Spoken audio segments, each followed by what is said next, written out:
Today, we are tackling a classic pre-calculus problem, finding the interval where a polynomial is less than 0. Let's look at this 2024 AP exam question. The polynomial function fx is given by this form. What are all intervals on which fx is less than 0? So the traditional way to solve this is the check method. First, we factor completely. Fx equal to x squared minus 9 equal to x minus 3 and x plus 3.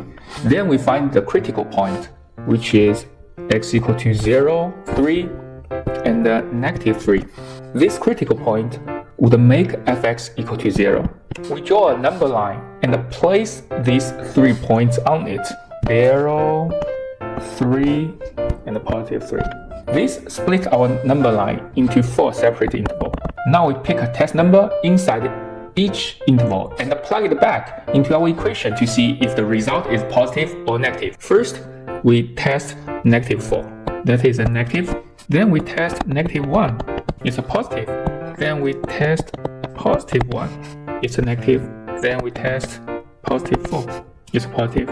Since the question asks where the function is less than 0, we just grab negative interval from here and here.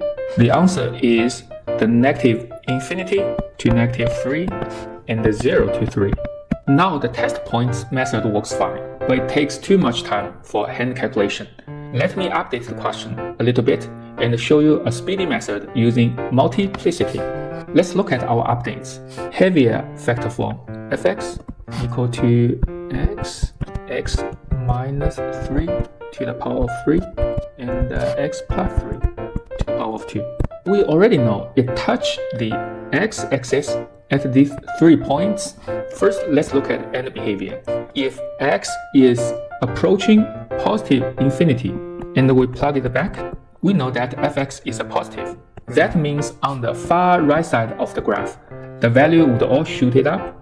So the rightmost interval is always positive. Let's look at the exponents on our factor.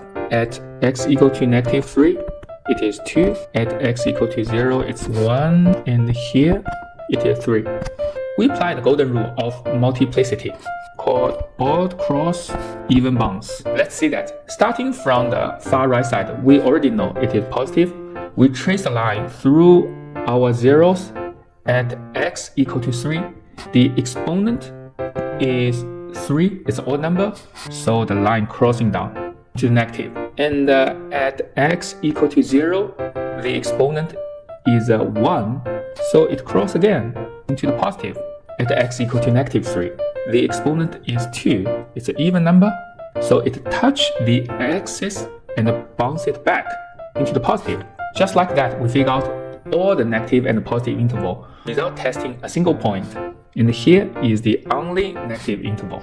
So why does odd cross even bounds work? It all comes down to the local behavior.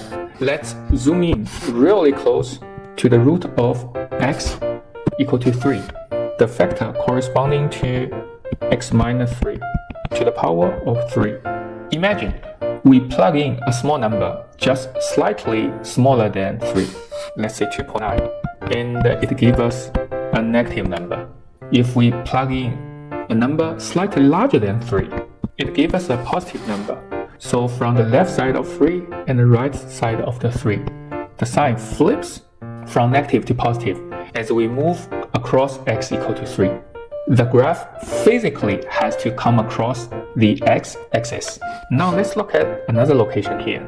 X equal to negative 3, it corresponding to x plus 3 to the power of 2. Again, we repeat the same testing. If we plug in a very small number on the left side, it is positive, and on the right side, it is still positive. Because the mass stays positive on both sides, the graph touches the axis and bounces right back. Follow me for more math tricks and deep understanding.